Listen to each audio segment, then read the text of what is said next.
Welcome, everybody.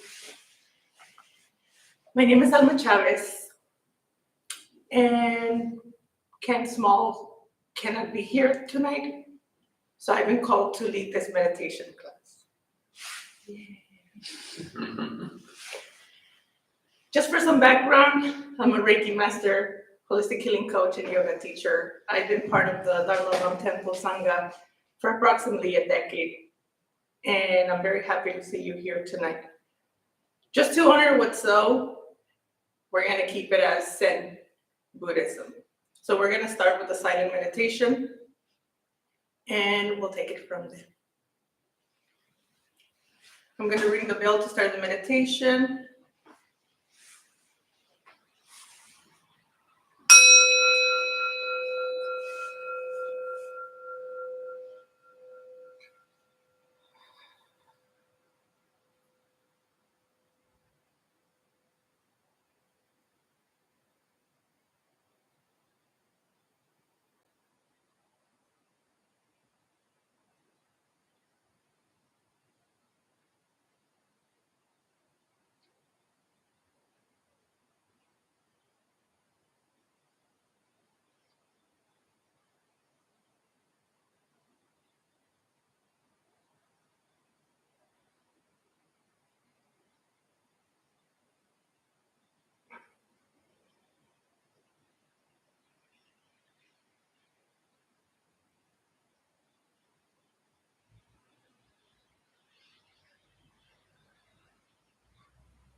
Any questions, comments?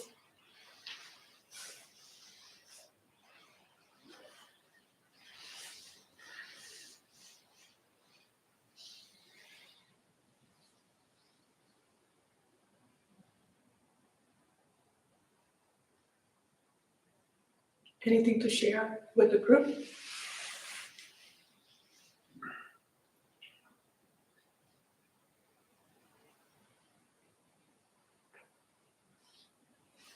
Or if anyone else feels like compassion for the world and empathy for external things are easier than self-compassion.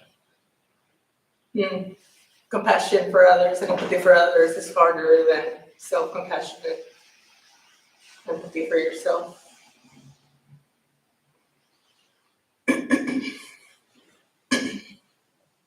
My throat says.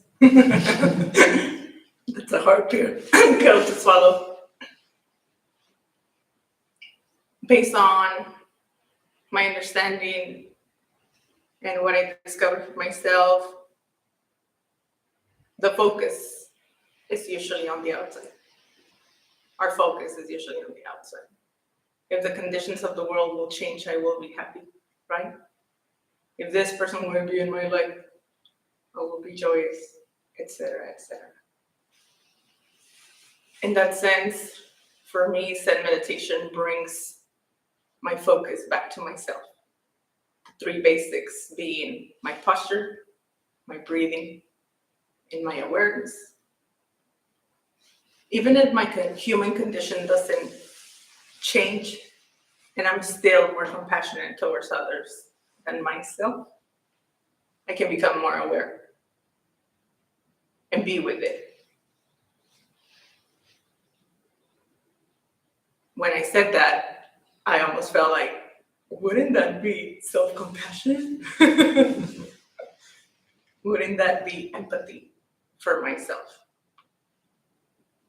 What comes to mind right now is when we talk about empathy, we're talking about the sacral chakra in terms of energy, and it has to do with emotions and feelings. If we don't understand our own emotions and feelings, how can we create that for others?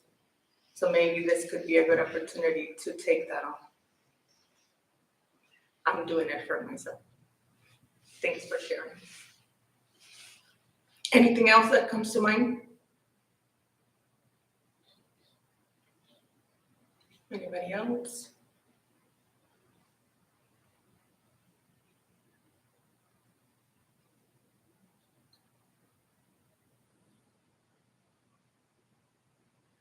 Something that Ken shares with us constantly during these practices on Mondays.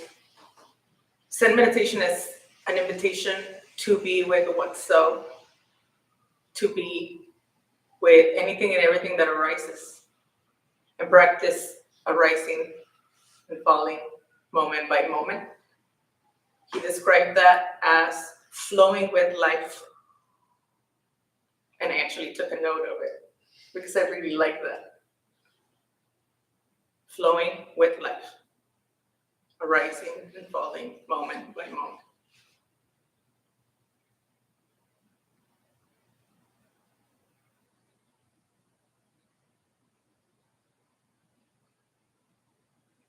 Yeah, I would like to share that it's very difficult for me to feel safe.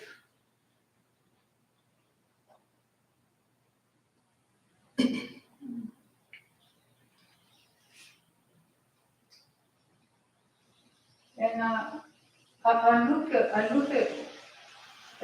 on the outside to find the safety on the outside. It's, it's hard. It's a struggle to feel at peace and safe for me. Always been a struggle.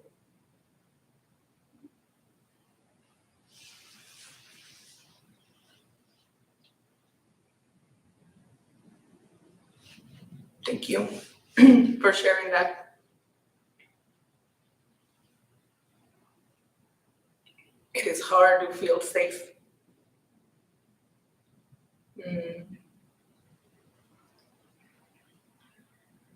Especially when you say, I'm looking for that safety, sense of safety in the outside world.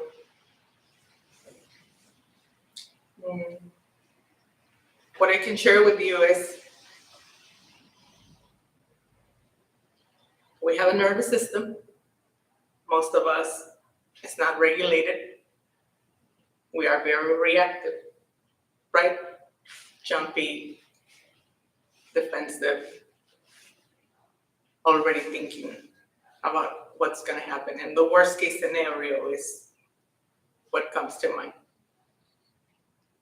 This is a great practice to stop that reactive mind. And what I discovered from myself today is,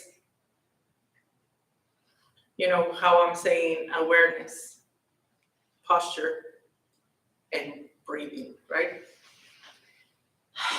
I was breathing very shallow and I was trying to emphasize my exhale at moments because I could feel a knot in my stomach because I'm nervous, because I'm trying to look good in front of you right now. And I wanted to do that. Just exhale, push it out. And I realized that I wasn't feeling safe, confident in my abilities to be with you and what's really going on, which is this is a safe space to be. And let you know, hey guys, I'm nervous. I'm being with what's up because I want to do things right. And when I was with that, I was able to create a safe space in my stomach and the rest of my body, just being present of my breathing, of my thinking, and my posture.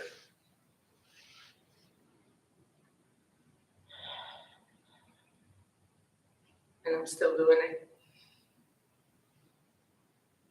And my experience is very common. I want a safe relationship. I want the other person to create a safe space for me to be with whatever it is. Same that you said. Are you doing that for yourself? Are you allowing yourself to be safe in this body? How do you do that? Awareness, posture, breathing. I promise you, this regulates your nervous system. And one of the easiest ways to do it is sigh.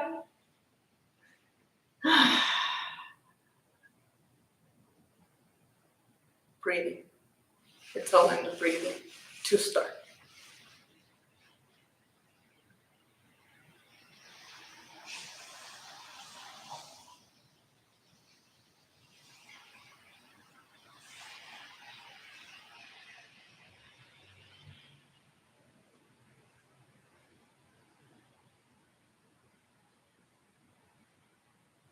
I can share that I'm also challenged in a public space to be in my body. and be quote unquote safe. So, Right. I have it too. It's very common. Mhm. Thank you for saying that. What I tell myself when that's the case is you're not the only one and you're not alone.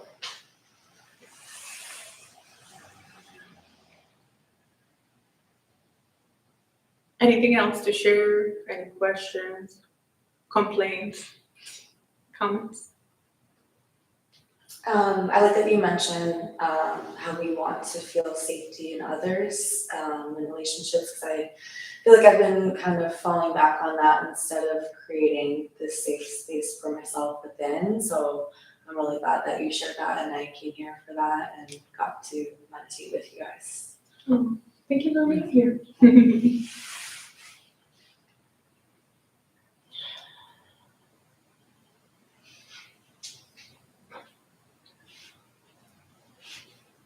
What Ken usually shares that it made a difference for me.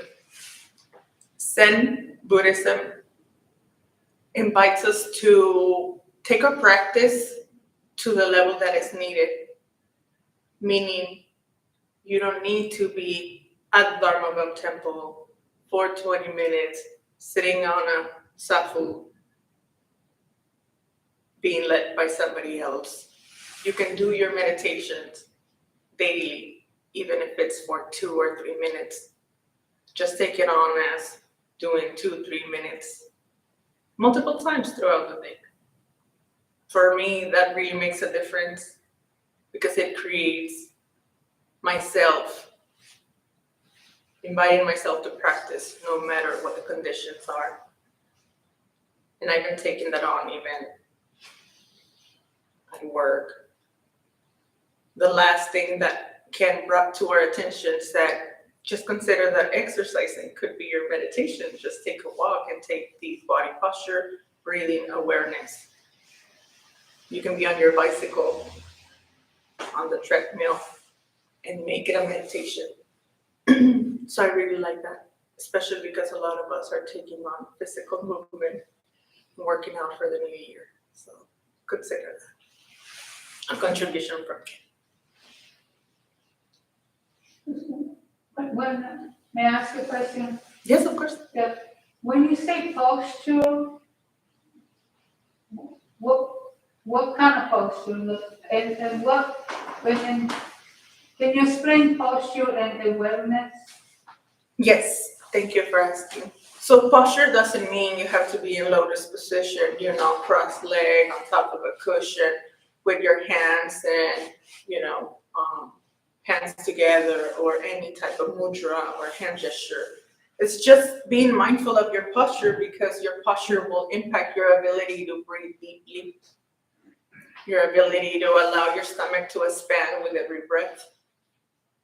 So it's more at the level of the spine, being straight as possible, so that way you're able to hold your attention and awareness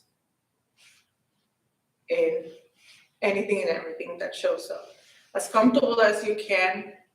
I guess for me, the important part is at the upper level. So that's why it's okay to be sitting on a chair or on the floor. But it's more at the level of having a posture that is comfortable for you and putting attention on your spine.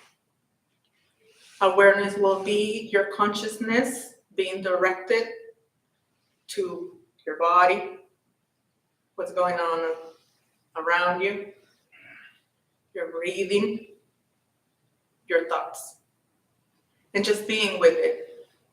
The focus of Zen meditation is to be in the present moment. So in the present moment, my hands are on my knees, my posture is straight, I'm talking to you, focus on you.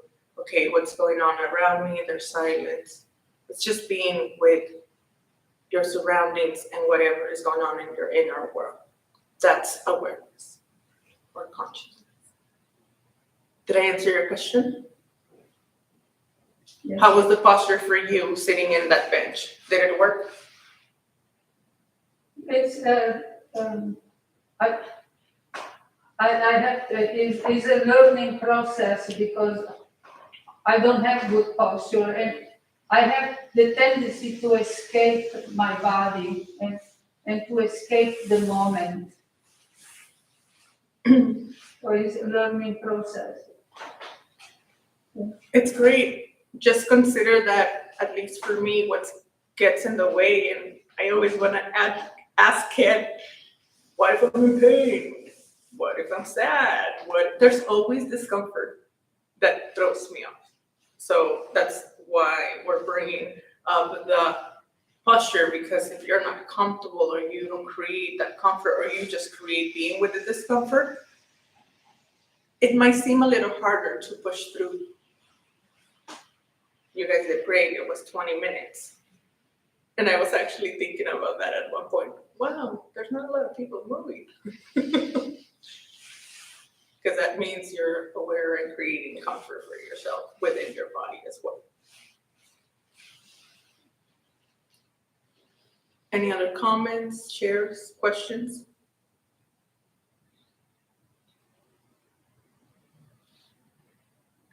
Great. Let's do another meditation. I'm going to ring the bell so we can start.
Any questions, comments, anything to share with the group?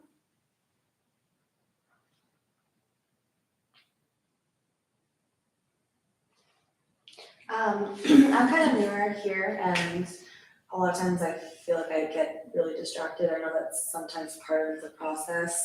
Is there anything I can do before to help not get distracted, or it just takes time?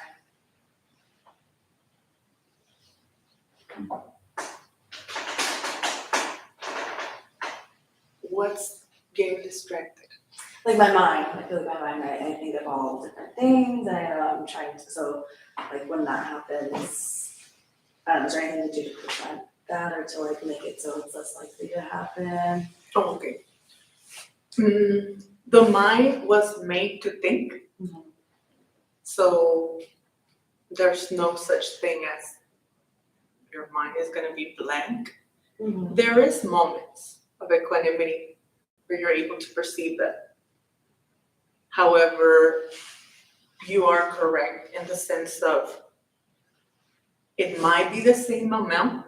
Mhm. It's just that you brought in awareness and now it feels like a river of thoughts Mhm. or more.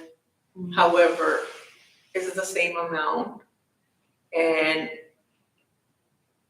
it takes practice just to be with those thoughts instead of feeding them, instead of trying to create solution of the things that you're telling yourself. So instead of feeding your mind, you can just bring yourself back to your posture and your breathing. Mhm. So that's the moment of awareness. I'm in my head. Okay, go back to your body. Okay, so just not letting the thoughts distract you. Okay. It's like the carrot in your leg. Right. Okay. So it's more in the practice of bringing yourself back to the present moment. The easiest way is, how is my body? How is my breathing? Thanks. Thank you. Any other questions? I like what you said about the awareness. I think it seemed like you have more thoughts, because I was definitely feeling like in that second period of silence that I had more thoughts, but now that I'm reframed, I'm just saying I'm so much more aware. Yes. It's just the awareness that you have in that moment. And maybe there's a level of increase. However, it's also in the world of getting present to where your mind goes. Jeff's co-founder of this temple leads meditation in a way that I still hear his voice saying, "Where's your mind?" And he repeats that a lot, but it really helped me in those moments when I started meditating. Where's your mind? Okay, it's in the past, at work, at home. But maybe you consider it. And in my experience in silent retreats, it only goes to 3 places. It seems like a lot, but if you condense it, your mind usually travels to the same route. It just feels like a lot. So for me, it was mind blowing. And in a 5-day retreat, silent retreat, it took me a day and a half to stop thinking and be present. So again, in the world of self-compassion, it's just being with what. So, and practicing and going back to your posture and breathing and awareness. Posture, breathing, present moment. And just being with whatever it is. Any other comments, questions? I have a question about I have the tendency to control.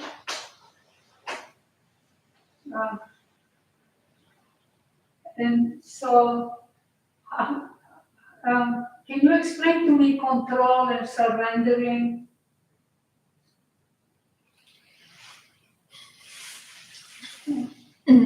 I think it's part of the human condition to have a need of control.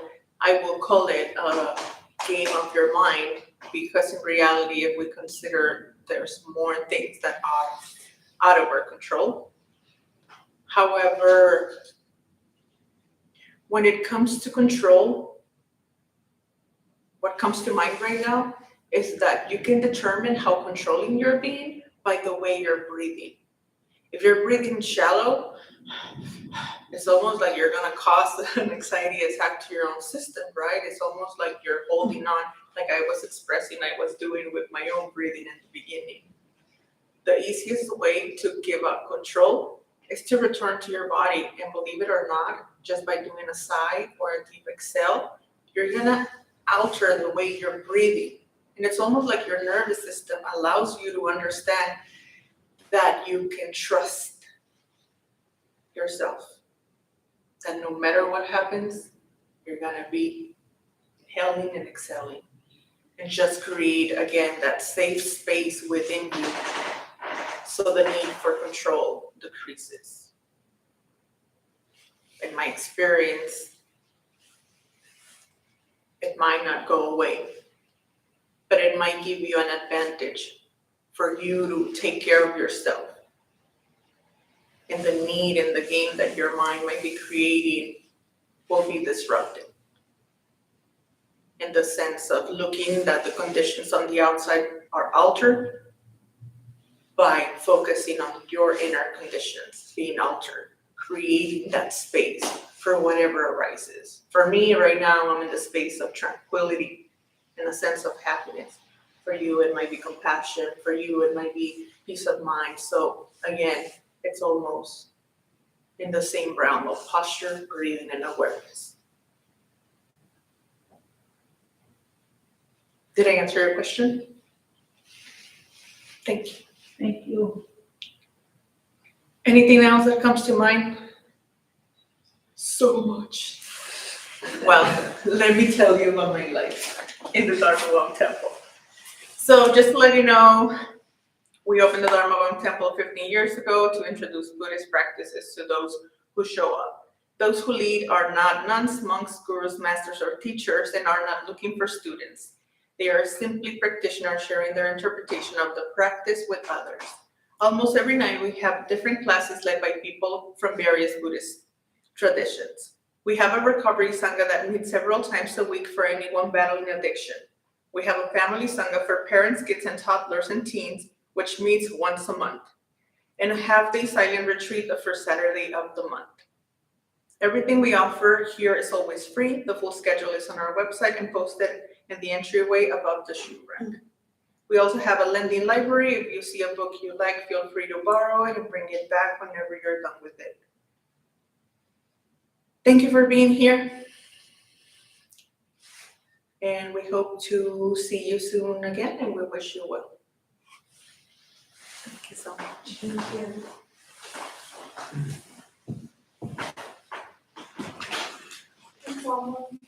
Thank you all.